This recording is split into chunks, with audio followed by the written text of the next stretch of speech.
Désolée du retard, j'ai eu un petit problème technique, mais je suis là, c'est bon. Donc, je suis prête pour vous lire le chapitre 10. Je vais vous rappeler très vite fait le chapitre 9 pour pas que vous soyez perdus. Alors, pour vous situer la scène, on est donc chez Lady Julia, dans le Yorkshire, dans sa maison du Yorkshire, le jour de l'anniversaire de sa fille, Miss Rachel. Et donc les invités sont en train de se rassembler pour assister au dîner d'anniversaire. Rachel a reçu le diamant comme prévu par le testament du colonel. Donc elle en est très contente et tout le monde est très impressionné par la beauté, la taille du diamant. Parmi les invités, on compte donc Franklin Blake, le cousin de Miss Rachel, qui est venu donc pour lui remettre le diamant. On a également Godfrey Ablewhite, qu'on a découvert dans le chapitre 9, qui est son cousin, accompagné de ses deux sœurs. Là, on a les parents de Godfrey, donc monsieur et madame Ablewhite, qui viennent d'arriver. Et donc les autres invités vont se présenter et voilà, va avoir lieu le dîner d'anniversaire de Rachel. Chapitre 10, donc je commence. Hop là, ça s'est justement éteint, voilà. Chapitre 10. Tout le reste de la compagnie suivit de près les Ablewhite, et le nombre des convives fut bientôt complet. Je vous assure que la table présentait un fort beau coup d'œil lorsque les 24 personnes ayant pris leur place, le recteur de Freezing Hall, avec une éloquence rare, se leva et dit les grâces. Peu vous importe de connaître le nom de tous les invités que vous ne retrouverez plus dans cette histoire, à l'exception pourtant de deux d'entre eux. Ces deux personnages étaient assis près de Miss Rachel, qui, comme reine du jour, était le centre de toutes les attentions. Elle attirait encore plus les regards que de coutume, car elle portait sur elle, à la grande contrariété de Milady, son merveilleux présent, la pierre de lune. Lorsqu'elle reçut ce diamant, il était sans aucune monture, mais M. Franklin, ce génie universel, avait trouvé moyen, avec un peu de fil de laiton argenté, de le fixer en broche sur sa toilette blanche. Chacun s'extasiait comme de raison sur la dimension et la beauté de ce bijou. Mais les deux seules personnes qui dirent là-dessus autre chose que des lieux communs furent les deux invités dont j'ai parlé et qui étaient assis à la droite et à la gauche de Miss Rachel. À gauche était M. Candy, le docteur de Freezing Hall, bon petit homme, serviable, agréable, mais auquel on pouvait reprocher de trop faire durer ses plaisanteries, qu'elles fussent placées bien ou mal à propos, et aussi de causer à tort et à travers avec les étrangers, sans tâter préalablement le terrain. En société, il ne cessait de commettre des bévues, et à son insu semer les querelles parmi les gens. Dans l'exercice de sa profession, il montrait beaucoup plus de prudence, et, bien que, suivant ses ennemis, l'instinct suppléât chez lui au talent, il lui arrivait souvent de réussir, là où échouaient des médecins plus savants et plus circonspects. Ce qu'il dit du diamant avait, comme toujours, l'apparence d'une plaisanterie ou d'une mystification. Il supplia Miss Rachel de lui laisser, dans l'intérêt de la science, emporter la pierre et de lui permettre de la brûler. Nous la chaufferons d'abord, Miss Rachel, à tel degré, puis nous l'exposerons à un courant d'air, et ainsi nous ferons évaporer le diamant, et nous vous épargnerons toute anxiété future pour la conservation de ce précieux bijou. Milady, qui écoutait avec une figure soucieuse, semblait désirer que le docteur parlât sérieusement, et que Miss Rachel eût su faire à la science l'héroïque sacrifice de son diamant. L'autre invité placé à la droite de Miss Rachel était le célèbre voyageur dans l'Inde, M. Murthwaite, qui avait, au péril de ses jours et sous un déguisement, pénétré là où aucun autre Européen n'avait encore osé mettre les pieds. Il était long, maigre, basané et silencieux. L'expression fatiguée de sa physionomie, un regard attentif et fixe, le distinguait tout d'abord. Le bruit courait qu'il était déjà las de la vie méthodique et uniforme de nos contrées, et qu'il songeait à reprendre ses dangereuses pérégrinations vers l'Orient. À l'exception de ce qu'il dit à Miss Rachel sur son diamant, je doute qu'il ait prononcé 6 paroles ou qu'on lui ait vu boire un verre de vin pendant toute la durée du dîner. La pierre de lune eut seule le don de réveiller son intérêt. Sa renommée était venue jusqu'à lui lors d'un des séjours dans la patrie de ce diamant. Après avoir considéré le joyau si longuement que Miss Rachel commençait à se sentir embarrassée, il lui dit, de son ton froid et impassible. Si jamais vous alliez dans l'Inde, Miss Verinder, je ne vous engage pas à y montrer le présent de votre oncle. Un diamant chez les hindous fait souvent partie intégrante de leur religion. Il est telle cité sacrée de ma connaissance et dans cette cité tel temple où, si vous vous présentiez avec l'ornement que vous portez là, votre existence ne serait pas assurée pendant 5 minutes. Miss Rachel, se sachant en sûreté en Europe, fut charmée d'entendre parler des dangers qu'elle pourrait courir dans l'Inde. Les deux sauteuses l'étaient encore plus. Elles laissèrent tomber avec fracas leurs fourchettes et leurs couteaux et s'exclamèrent « Oh, combien c'est intéressant !» Milady s'agitait sur sa chaise et changea le sujet de la conversation. À mesure que le dîner s'avançait, je sentis qu'il n'aurait pas le même succès que celui des réunions précédentes. En pensant depuis à cette soirée, je suis tentée de croire que le maudit diamant avait jeté un sort sur toute la compagnie. Je ne laissais jamais les convives manquer de vin, et comme je pouvais tout me permettre, lorsque je remarquais qu'un mets était peu goûté, j'adressais, en guise d'encouragement, à la personne près de laquelle je me trouvais, quelques petits mots, tels que « Prenez-en, le plat est vraiment fort bon » ou encore « Essayez, essayez, je suis sûre que cela vous fera du bien ».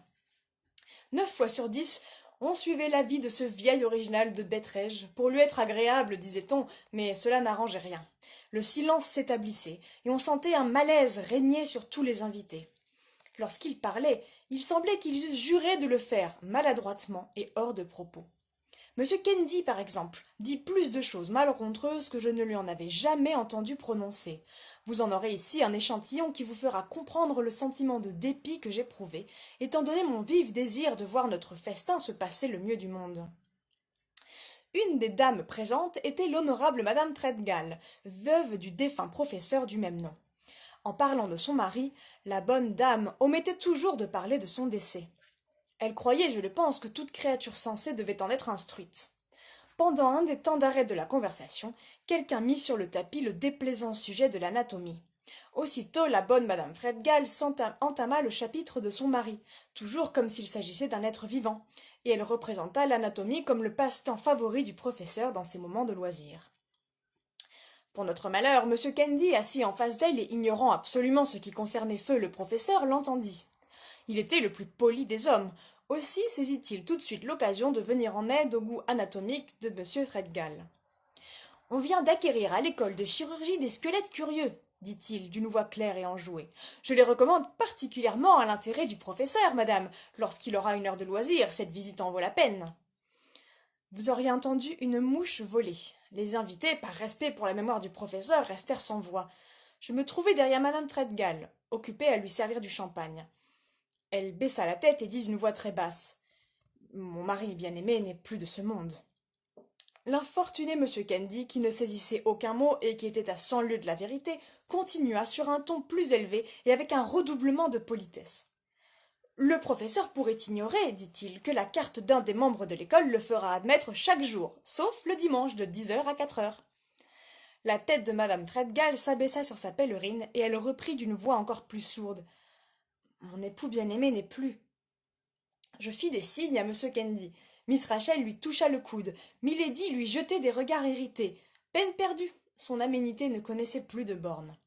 « Je serais charmé, ajouta-t-il, d'envoyer ma carte personnelle au professeur. Voudriez-vous me faire l'honneur de me donner son adresse ?»« Son adresse actuelle, monsieur, c'est la tombe, fulmina madame Treadgal, à bout de patience, et parlant avec une exaspération qui fit résonner tous nos cristaux. « Le professeur est mort depuis 10 ans. »« Ah, ciel !»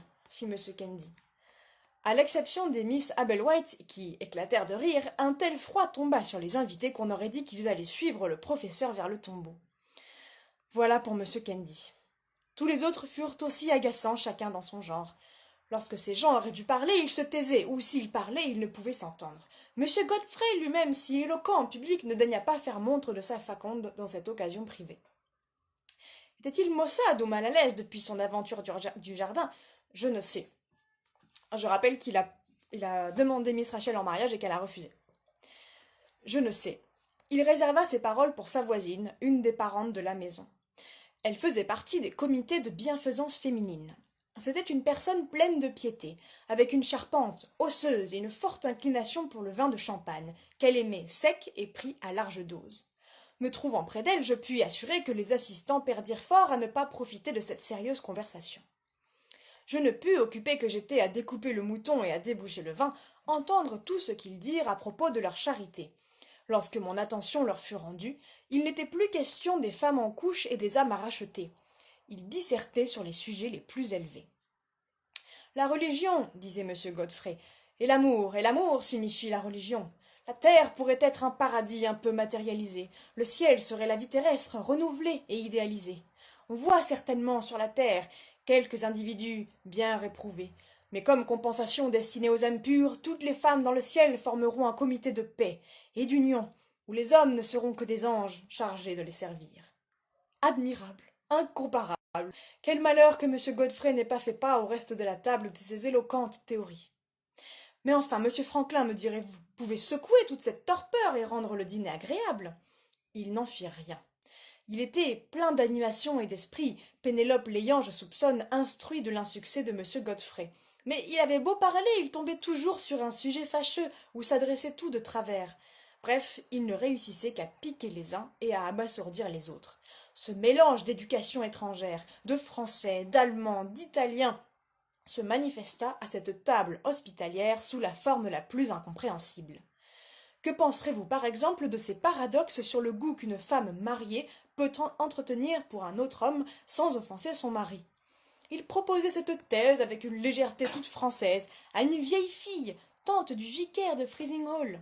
Ou bien encore, entraîné par les rêveries allemandes, il répondait au plus grand propriétaire du pays, autorité reconnue dans la question de l'élevage des bestiaux, que l'expérience à proprement parler ne comptait pour rien, et que la meilleure manière d'avoir un taureau parfait, c'était d'en créer le type dans sa tête et de le réaliser. Que direz-vous encore de la réponse qu'il fit à notre député au Parlement?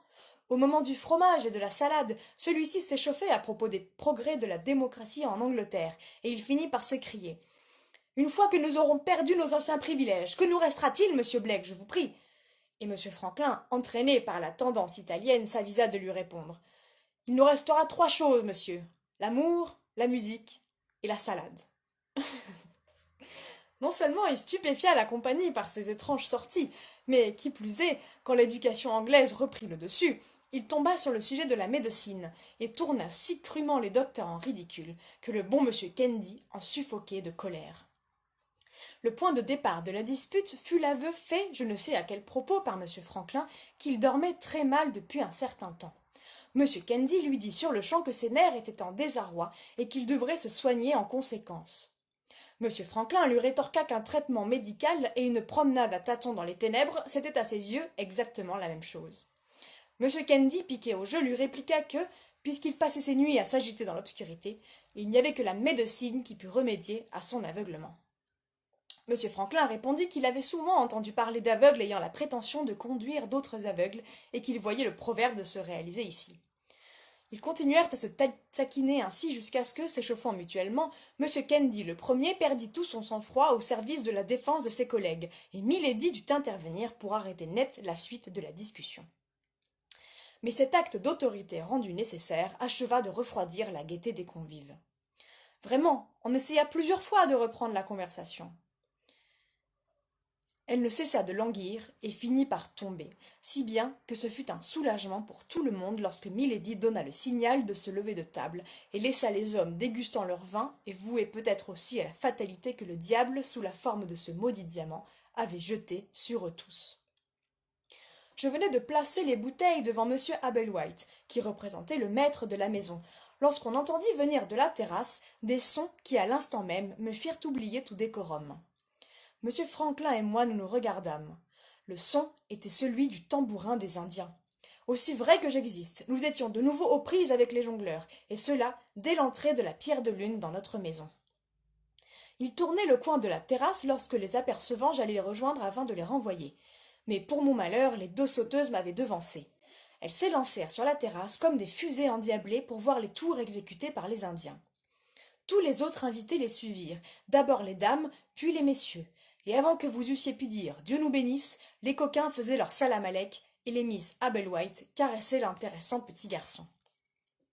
M. Franklin se plaça près de Miss Rachel et moi je me tins derrière elle.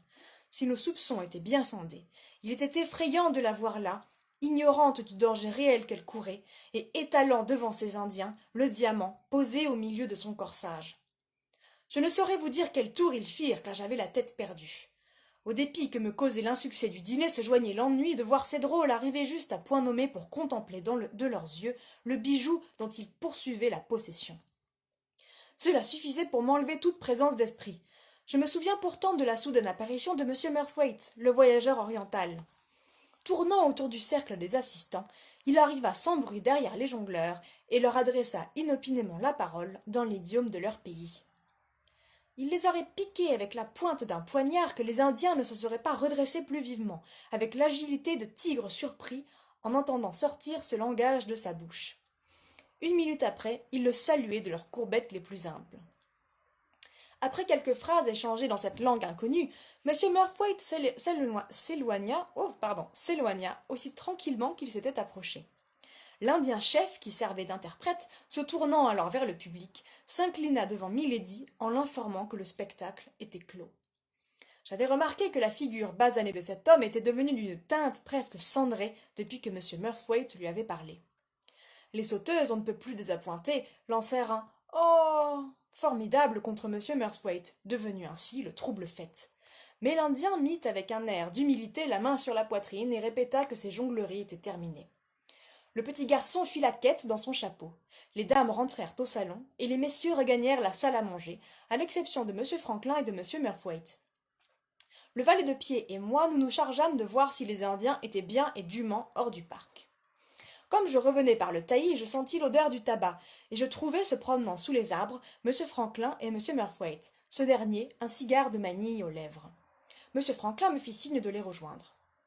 « Voici, dit-il en me présentant au célèbre voyageur, notre vieil ami et serviteur, Gabriel Betteredge, dont je vous entretenais tout à l'heure. Veuillez prendre la peine de lui répéter ce que vous venez de me dire. » M. Murthwaite quitta son cigare et s'appuyant avec son air fatigué contre le tronc d'un arbre. « Monsieur Betteredge, me dit-il, ces trois Indiens ne sont pas plus des jongleurs que vous et moi. » C'était là une nouvelle surprise. Je demandai naturellement si M. Murthwaite avait déjà rencontré ces Indiens précédemment. « Jamais, répondit-il, mais on ne peut me tromper sur les vrais jongleurs indiens. Toute la représentation de ce soir n'en était qu'une mauvaise imitation. Il faudrait que ma longue expérience fût bien en défaut pour ne pas dire que ces hommes sont des brahmines de caste supérieure. Je leur ai reproché de s'être déguisés, et malgré l'empire habituel des Indiens sur eux-mêmes, vous avez pu voir que le coup a porté juste. Il y a pourtant dans leur conduite un mystère que je ne m'explique pas. Ils ont doublement sacrifié leur caste, d'abord en passant la mer, puis en se déguisant ainsi. Dans le pays qu'ils habitent, ce sacrifice est effrayant à faire. Il faut qu'il y ait un motif des plus importants au fond de cette détermination, ainsi qu'une justification évidente qui leur permette de recouvrer un jour leur caste lorsqu'ils rentreront dans leur pays natal. J'étais muet de surprise. M. Murthwaite reprit son cigare. M. Franklin, après une sorte de petite consultation intérieure entre ces diverses tendances, rompit le silence en ces termes.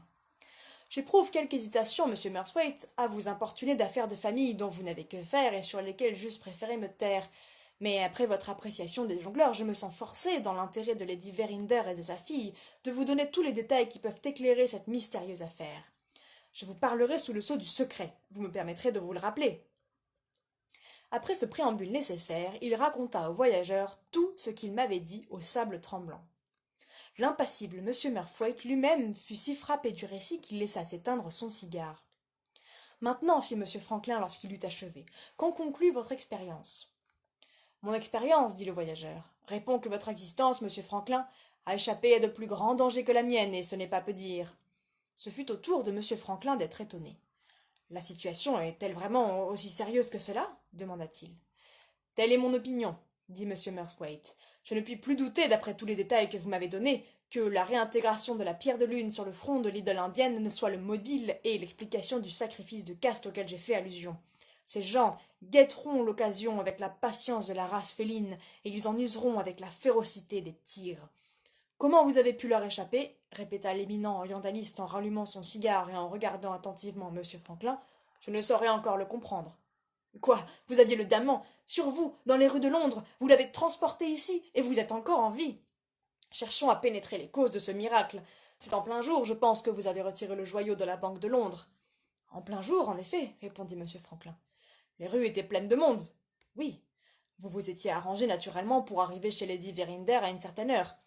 Le pays est bien désert d'ici à la station. Êtes-vous arrivé exactement? Non, j'ai pris un train partant 4 heures plus tôt que je ne l'avais annoncé. Je ne puis que vous féliciter de cette heureuse inspiration. À quel moment avez-vous porté le diamant à la banque voisine? 1 heure après mon arrivée, et 3 heures avant que personne comptât sur moi ici. Je vous fais de nouveau mon sincère compliment. Étiez-vous seul quand vous rapportâtes ici le diamant? Non, le hasard voulut que je fusse accompagné de mes cousins et d'un groom. 3e sujet de félicitations. Si jamais vous avez la fantaisie de voyager dans des contrées non civilisées, monsieur Blake, faites-le moi savoir et je serai heureux de m'associer à vous. Vous êtes un homme né sous une heureuse étoile. Ici j'intervins, car mes idées anglaises ne pouvaient admettre cette manière de voir. Vous ne voulez pas nous faire entendre, n'est-ce pas, monsieur, que ces hommes auraient réellement assassiné monsieur Franklin s'ils en avaient eu l'occasion afin de ressaisir le diamant? Fumez-vous, monsieur Bettrege? Me répondit le voyageur. Oui, monsieur. Avez-vous grand souci des cendres de votre pipe lorsque vous la videz? Non, monsieur. Eh bien, dans le pays d'où viennent ces gens-là, la vie d'un homme importe aussi peu qu'à vous les cendres de votre pipe. Si un millier de vies les gênaient dans l'accomplissement de leur œuvre, et qu'ils pussent les sacrifier sans crainte d'être découverts, ils le feraient sans le plus mince scrupule. Le sacrifice de la caste est immense dans l'Inde, celui de la vie humaine n'est regardé que comme un détail insignifiant. Je le représentais qu'en ce cas ce pays n'était qu'un repère de voleurs et d'assassins. M. Merthwaite, lui, m'assura que c'était un peuple admirable, et M. Franklin, n'exprimant aucune opinion, s'occupa de nous ramener à la question principale. Maintenant qu'ils ont vu Miss Verinder, parée de la pierre de lune, dit-il, que reste-t-il à faire? Il reste à réaliser la menace de votre oncle. Le colonel Herncastle connaissait parfaitement ces gens-là. Envoyez dès demain le diamant à Amsterdam, sous la garde de plusieurs personnes sûres, et faites-le tailler en une demi-douzaine de pierres séparées. Ainsi cessera l'identité de la pierre de lune. Son caractère sacré sera détruit, et vous verrez la fin de la conjuration fanatique. M. Franklin se tourna vers moi. Il n'y a plus à hésiter, dit-il. Il faut que dès demain, je parle à Lady Verinder. Et pour cette nuit, monsieur, lui demandai-je, supposons que les Indiens reviennent. M. Merthwaite me répondit avant que M. Franklin eût pris la parole. Les Indiens ne se risqueront pas à revenir cette nuit. Les moyens directs ne sont pas ceux de leur choix, même en admettant l'importance qu'ils attachent à faire réussir une affaire aussi délicate et où ils savent que la moindre erreur peut être fatale à leur entreprise. Mais ces coquins peuvent être plus hardis que vous ne le supposez, monsieur, insistai-je. En ce cas, répliqua M. Merthwaite, lâchez les chiens. Y en a-t-il de solides à la basse-cour? 2, monsieur, un matin et un lévrier. Cela suffira. Dans la circonstance présente, monsieur Bettrege, ces animaux ont un grand mérite, celui de n'avoir aucun de vos scrupules consciencieux sur le respect dû à la vie humaine. Le murmure du piano arrivait du salon, pendant qu'il me lançait ce trait.